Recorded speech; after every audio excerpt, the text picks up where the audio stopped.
Good morning, all my dear students.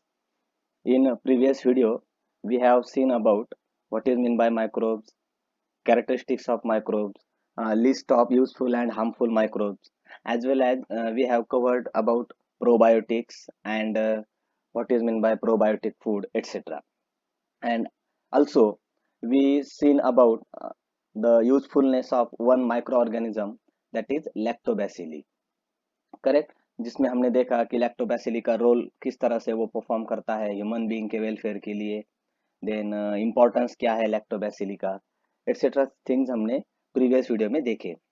Today we will see about the next useful organisms for human being.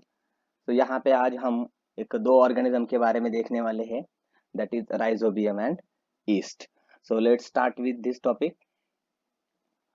तो पहला आज का micro organism है rhizobium, जिसके बारे में आपने अभी तक सुना भी होगा कि ये राइजोबियम एक सॉइल बैक्टीरिया है, मतलब सॉइल में रहने वाला बैक्टीरिया है.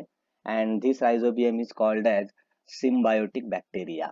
अब यहाँ पे वर्ड जो है सिम्बायोटिक, इसका मीनिंग आप सबको पता होगा, फिर भी हम एक बार रिवाइज करेंगे. Symbiotic means what specifically. तो सिम्बायोटिक एक टाइप की एक रिलेशनशिप है जिसमें दो ऑर्गेनिज्म एक दूसरे को म्यूचुअली बेनिफिटेड रहते हैं.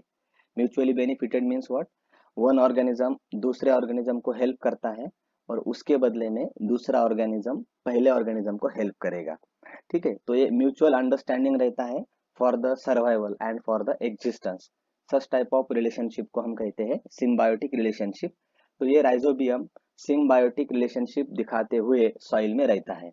तो ये सिम्बायोटिक रिलेशनशिप किसके साथ दिखाता है? तो राइजोबियम दिखाता है ये relationship with the leguminous plants.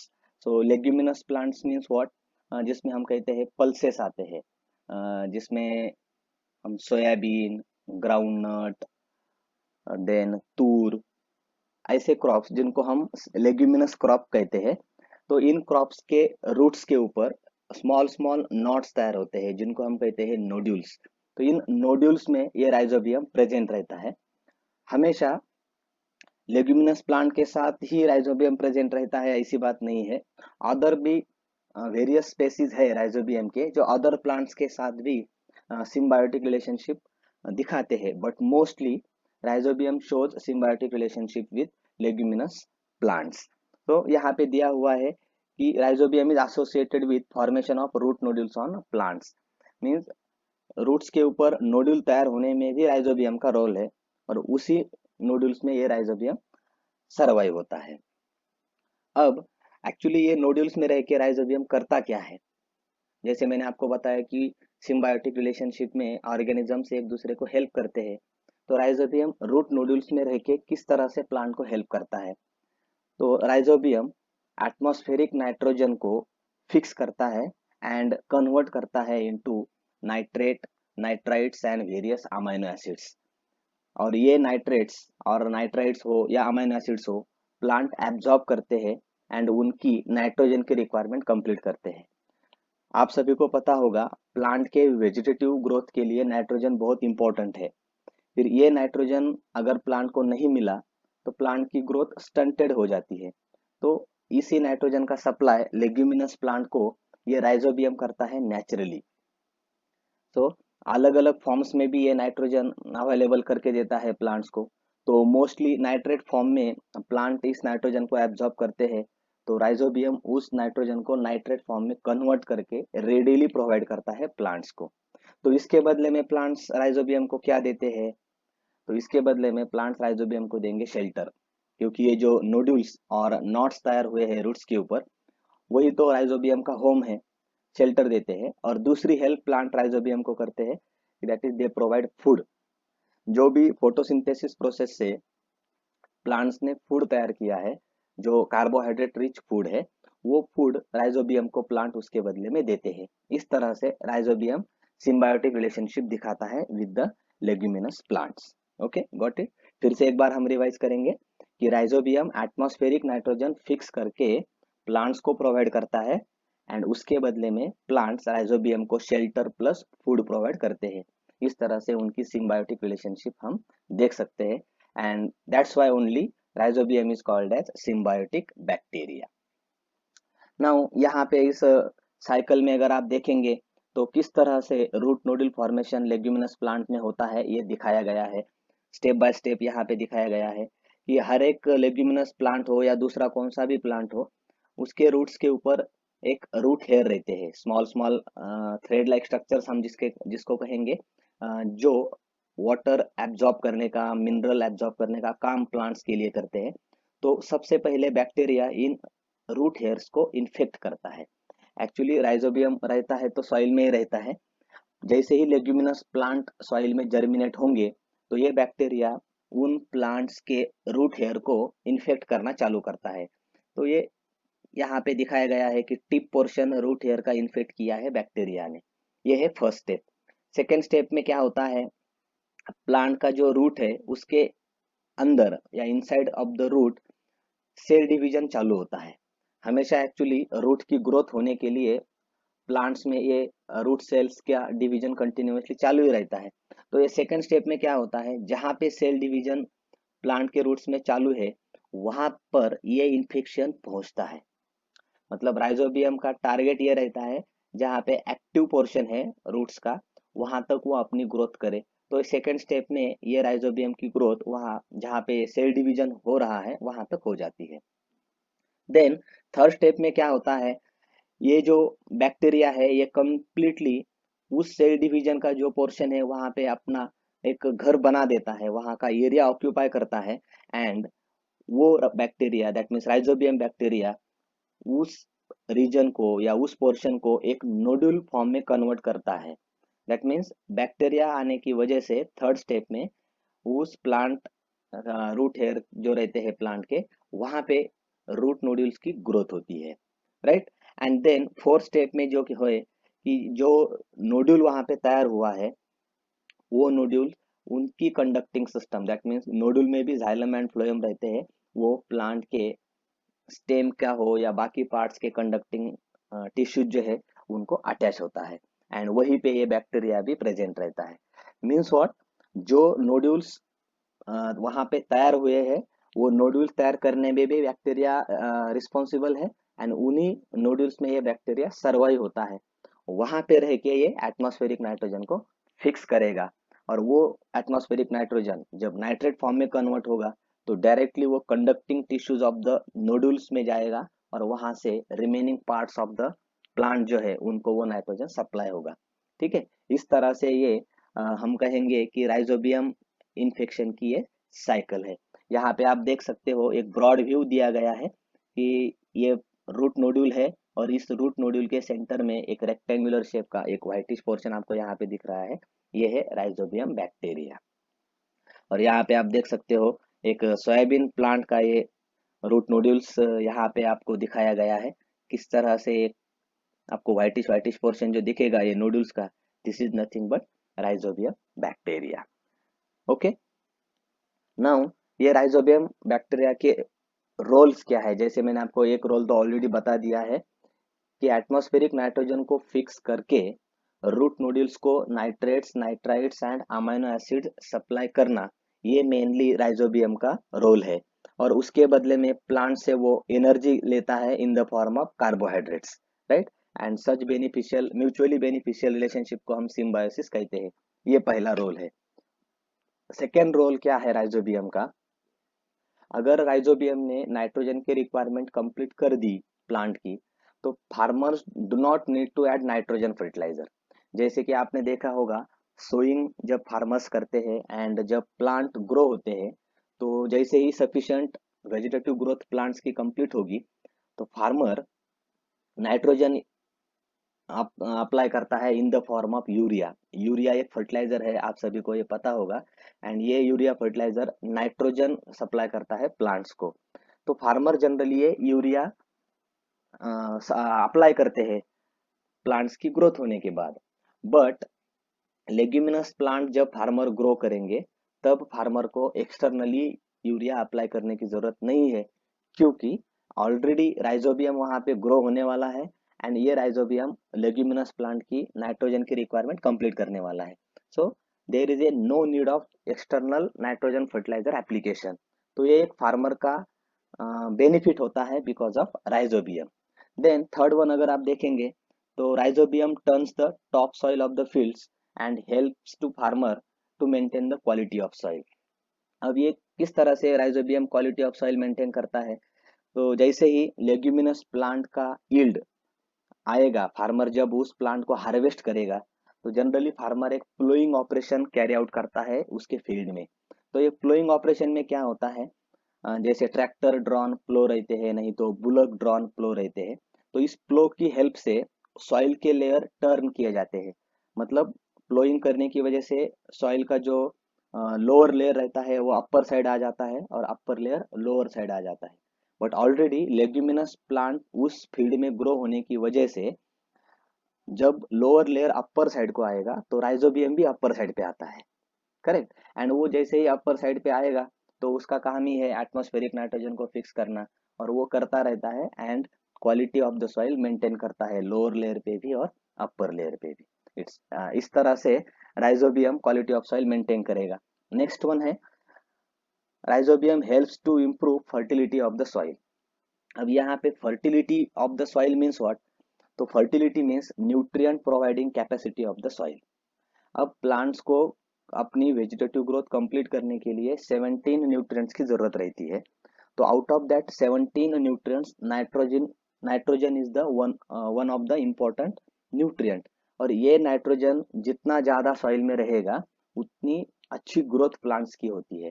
और राइजोबियम तो वही काम करता है कि नाइट्रोजन जो अवेलेबल है एटमॉस्फेयर में N2 फॉर्म में, उसको प्लांट्स जिस फॉर्म में एब्जॉर्ब कर सकते हैं उस फॉर्म में कन्वर्ट करके रखता है।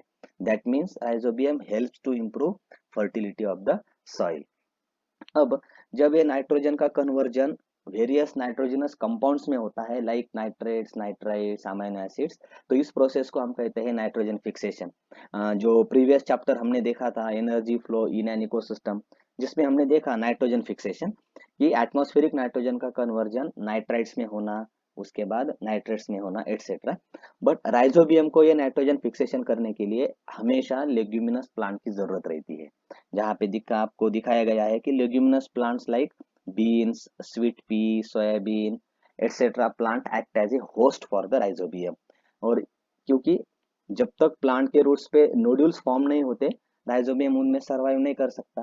दैट्स वाई होस्ट वहां पे रहना बहुत जरूरी है, और लेग्यूमिनस प्लांट्स इस राइजोबियम के होस्ट एज ए होस्ट काम करते हैं।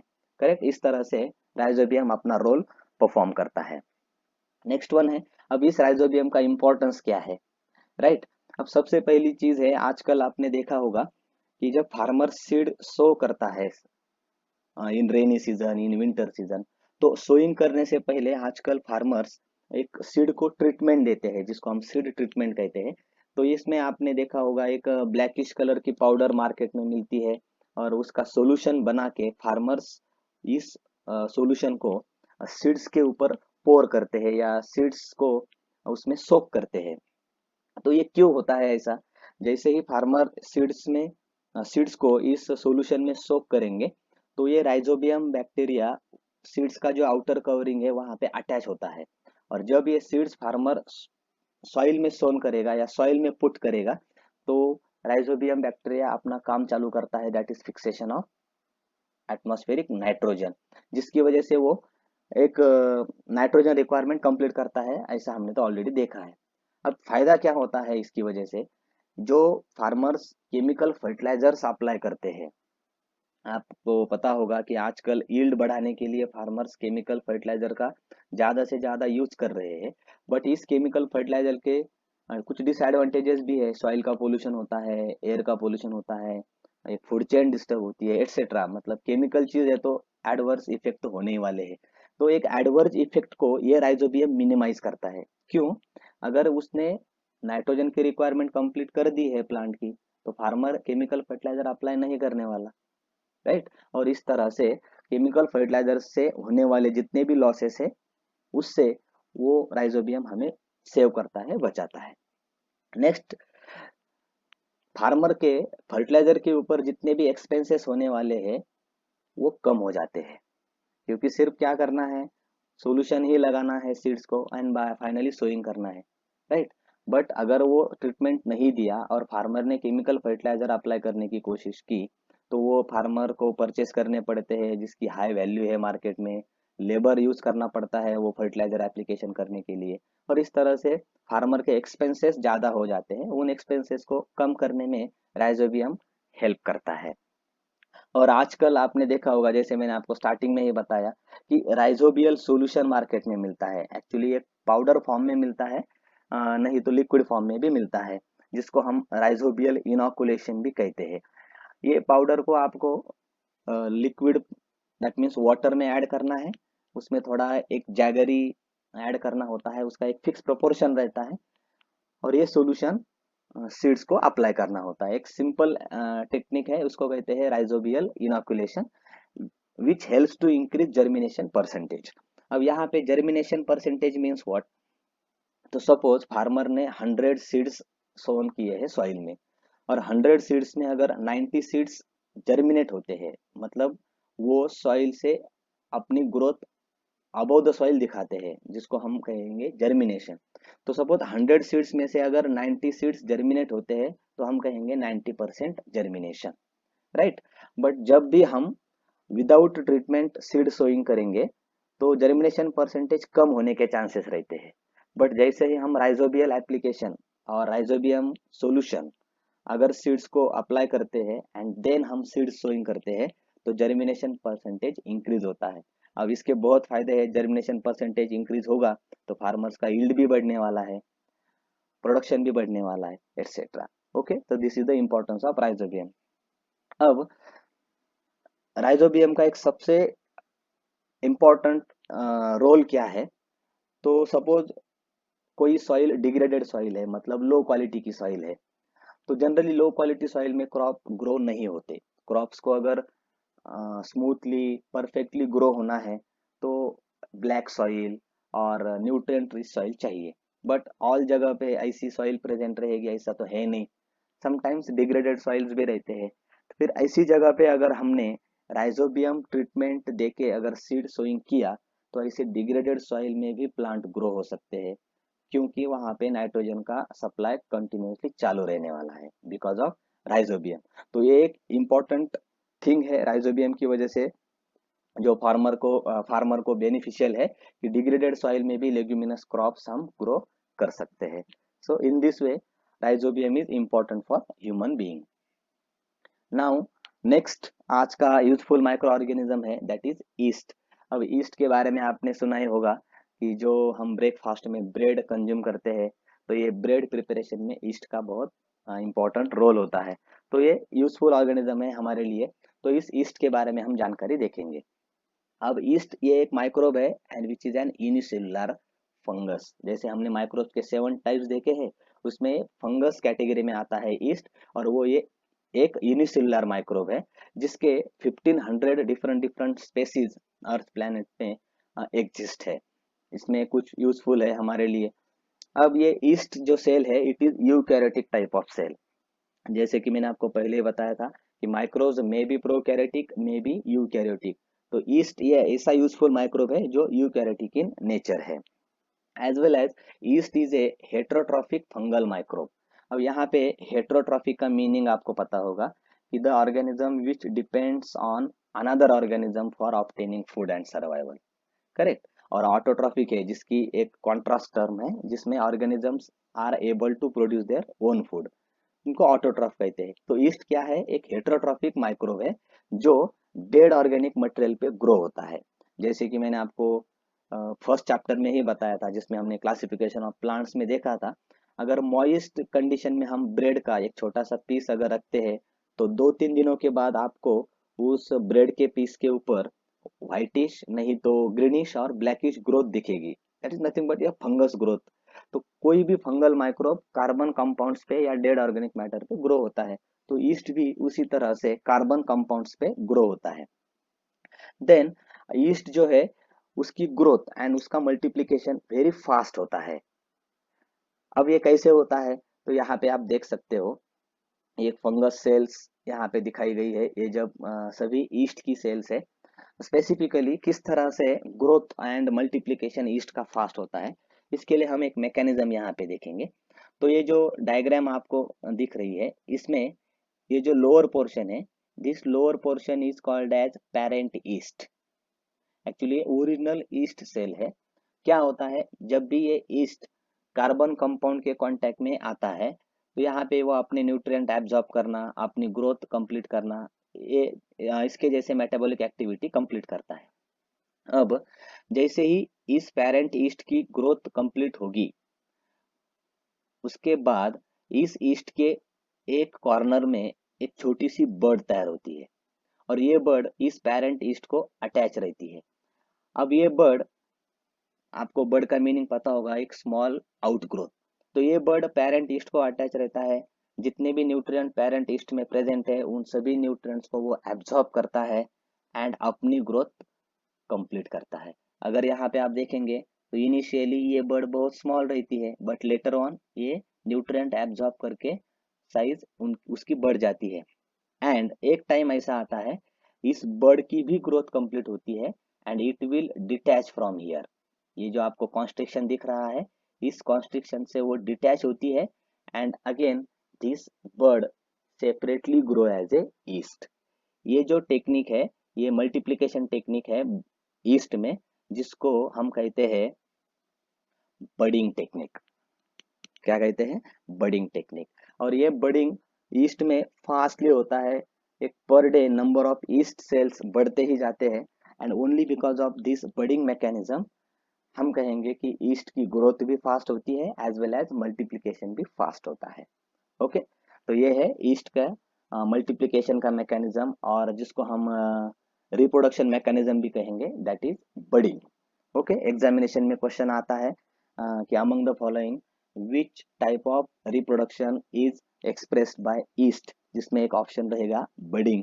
तो बडिंग इस मैकेनिज्म से ईस्ट में मल्टीप्लिकेशन होता है और रिप्रोडक्शन होता है।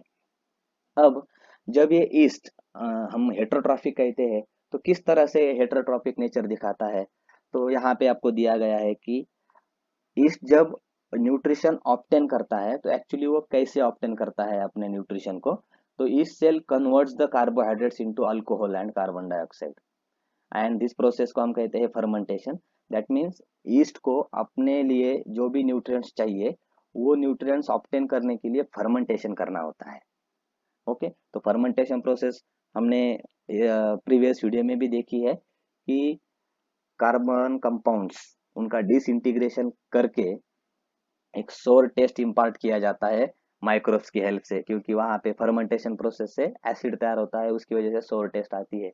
राइट, तो ये carbon compound, that means carbohydrates का डिसइंटीग्रेशन करते हैं east into alcohol and carbon dioxide, और ये प्रोसेस की वजह से जो भी न्यूट्रिएंट्स रिलीज होंगे वो न्यूट्रिएंट्स वो ईस्ट एब्जॉर्ब करता है। इस तरह से ये अपना रोल परफॉर्म करता है, जिसको हम कहेंगे फर्मेंटेशन प्रोसेस से ईस्ट अपना रोल परफॉर्म करता है। अब नेक्स्ट पॉइंट है यूजेस ऑफ ईस्ट। किस तरह से ये ईस्ट ह्यूमन बीइंग के लिए यूजफुल है? तो सबसे पहला यूज ह्यूमन बीइंग के लिए है ईस्ट का, दैट इज ब्रेड मेकिंग। आप सभी को पता है, आप ब्रेकफास्ट में इन ब्रेड्स को यूज भी करते हो। तो ये ब्रेड प्रिपरेशन में ईस्ट का यूज किया जाता है। तो कैसे यूज किया जाता है? तो सभी को पता है व्हीट फ्लोर का यूज ब्रेड मेकिंग में किया जाएगा। तो जैसे ही व्हीट फ्लोर में वाटर ऐड किया जाता है और उसका एक डफ बनाया जाता है, तो वाटर ऐड करते समय ही ईस्ट पाउडर मार्केट में मिलता है, जिसमें ईस्ट इस फंगस के स्पोर्स प्रेजेंट रहते हैं। तो इस ईस्ट पाउडर को ऐड किया जाता है व्हीट फ्लोर में एंड देन वाटर मिक्स किया जाता है एंड एक डफ बनाया जाता है। राइट, और इस डफ को होल नाइट के लिए एक चेम्बर में रखा जाता है। होल नाइट में होता क्या है, ईस्ट उस डफ में या उस व्हीट फ्लोर में जितने भी कार्बन कंपाउंड्स है उनका फर्मेंटेशन करता है। राइट, जिसको हम क्या कहेंगे, डिसइंटीग्रेशन करता है कार्बन कंपाउंड्स का, एंड वो उस डफ में तैयार करेगा alcohol and carbon dioxide. Correct. और जब आप मॉर्निंग देखेंगे उस डफ को, तो उसके नॉर्मल साइज से वो बहुत बड़ा होता है। वो डफ जितना भी साइज का था, रात को जब हमने रखा था उसको एक चेम्बर में, तब आप मॉर्निंग में जब देखते हो तो जितना साइज था उसका ओरिजिनल, उससे बहुत बड़ा साइज होता है। तो ये साइज कैसे एनहांस हुई होल नाइट में? तो बिकॉज ऑफ ईस्ट ये साइज एनहांस हुई। तो ऐसा ईस्ट ने क्या किया वहां पे, तो फर्मेंटेशन प्रोसेस की, और फर्मेंटेशन प्रोसेस से जो CO2 रिलीज हुआ, दैट मीन्स कार्बन डाइऑक्साइड जो रिलीज हुआ, वो कार्बन डाइऑक्साइड वो फ्लोर ने ट्रैप करके रखा, एंड दैट्स वाई उसका स्वेलिंग हुआ। करेक्ट। और आपको पता होगा कि ब्रेड्स स्पॉन्जी इन नेचर रहते हैं, and that sponginess in bread is due to only carbon dioxide which is released due to activity of yeast. इस तरह से ब्रेड मेकिंग में हमें ईस्ट का यूज है। ओके। देन नेक्स्ट यूज है ईस्ट का इन अल्कोहल प्रोडक्शन। तो यहाँ पे जो फिगर आपको दिख रही है, ये एक शुगर इंडस्ट्री की फिगर है। ठीक है। अब शुगर इंडस्ट्री आप सभी को पता है कि शुगर इंडस्ट्री में शुगर के साथ साथ एक बाय प्रोडक्ट तैयार होता है, दैट इज मोलेसेस।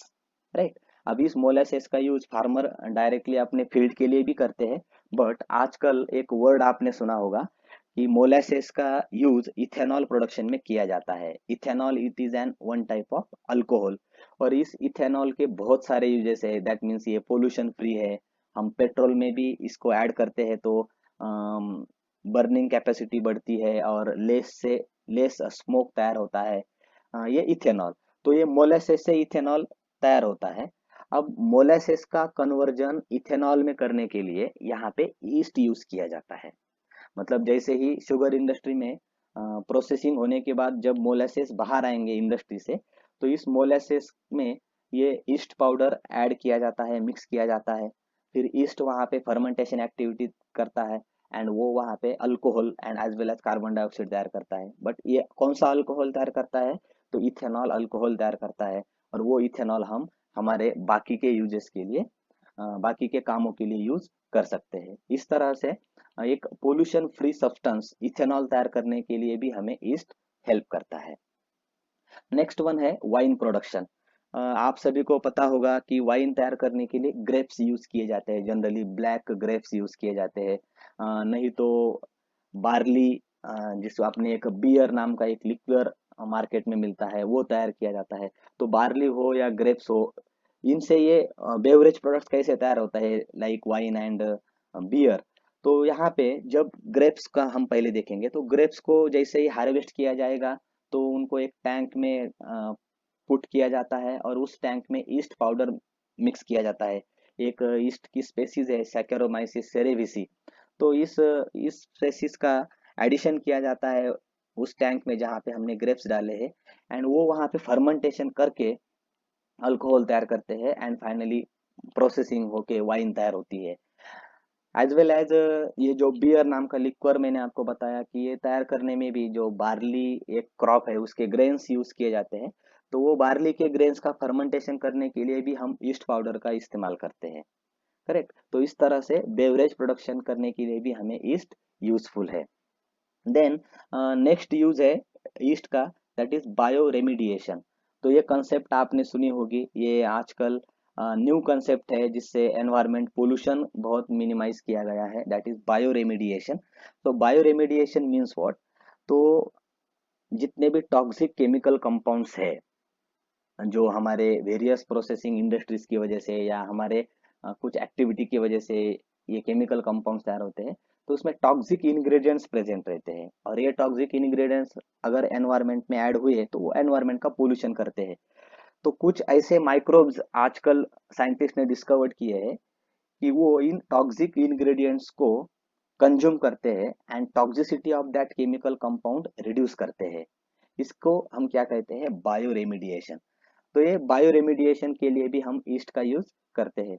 यहाँ पे आपने देखा होगा कि एक फंगाई, बैक्टीरिया, ये दो माइक्रोब दिखाए गए हैं जो हार्मफुल जो कंपाउंड्स रहते हैं, उन हार्मफुल कंपाउंड्स में जितने भी टॉक्सिक इंग्रेडिएंट्स है उनका डिसइंटीग्रेशन करते हैं, उनकी टॉक्सिसिटी कम करते हैं।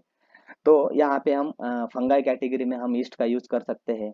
और बैक्टीरिया जो कि बायो रेमिडिएशन में यूज किया जाता है, उसमें एक एग्जांपल है जियोबैक्टर। इस तरह से दोनों माइक्रोब्स की हेल्प से बायो रेमिडिएशन कंप्लीट होता है।